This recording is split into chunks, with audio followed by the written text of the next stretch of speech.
অনেকে আমাকে বলে যে ভাই আমি তো কোনো ক্লায়েন্টের কাজ করি না, তাহলে আমি পোর্টফোলিওটা কিভাবে শো করব।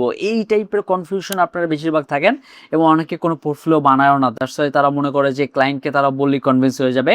এইটা কখনোই হবে না। যাদের পোর্টফোলিও বানানোর ইচ্ছা আছে তাদেরকে আমি আজকে 4টা অপশন দেবো যে আপনি কোনো ক্লায়েন্টের কাজ না করেও পোর্টফোলিও বানিয়ে ফেলতে পারবেন ইজিলি।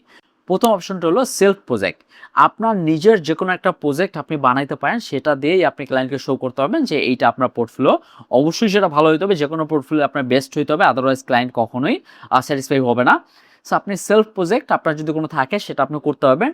দ্বিতীয় অপশন হলো যে আপনি যদি যে কোনো একটা বিজনেস বা যে কোনো একটা ওয়েবসাইটকে আপনি কপি করলেন এবং ওইটার ওয়েবসাইটের মতোই সেম রিলেটেড বানাবেন, কালার কম্বিনেশন থেকে শুরু করে সব কিছু চেঞ্জ করে দেবেন, কন্টেন্ট চেঞ্জ করে দেবেন।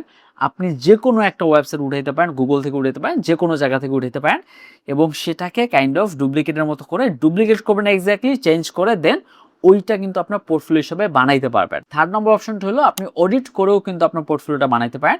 যে কোনো একটা সোশ্যাল মিডিয়ার একটা বিজনেস ধরেন বা যে কোনো কিছু ধরেন, ওইটা আপনি নিজে নিজে অডিট করবেন এবং ওইটার ভিতরে যদি কোনো প্রবলেম আপনি ফেস করতেছেন বা আপনি প্রবলেম দেখতেছেন, তাহলে ওই জিনিসটা নিজে সলভ করে দেন আপনি ওটার একটা কেস স্টাডি টাইপের বানাতে পারেন বা একটা অডিট বানাতে পারেন যে এইটা ছিল আগে এবং বর্তমানে এইটা আছে। আর এইভাবেও কিন্তু আপনি পোর্টফোলিও বানাতে পারেন। আর এই ওয়েতে যদি আপনি পোর্টফোলিও বানান তাহলে কিন্তু ক্লায়েন্ট অনেক স্যাটিসফাই হয়। আর চতুর্থ নম্বর অপশন হলো কনসেপ্ট কেস স্টাডি। এবং এইটা কিভাবে করবেন, আপনি যে কোনো একটা ক্লায়েন্ট আপনি মনের ভিতরে ধরবেন যে এটা আমার ক্লায়েন্ট, এটা আপনি যে কোনো জায়গা থেকে নিতে পারেন এবং ওই ক্লায়েন্টের যাবতীয় যত সমস্যা আছে ওইটার সমাধান আপনি করে দিতেছেন আর ওই জিনিসটা আপনি কেস স্টাডি হিসেবে সাজাচ্ছেন।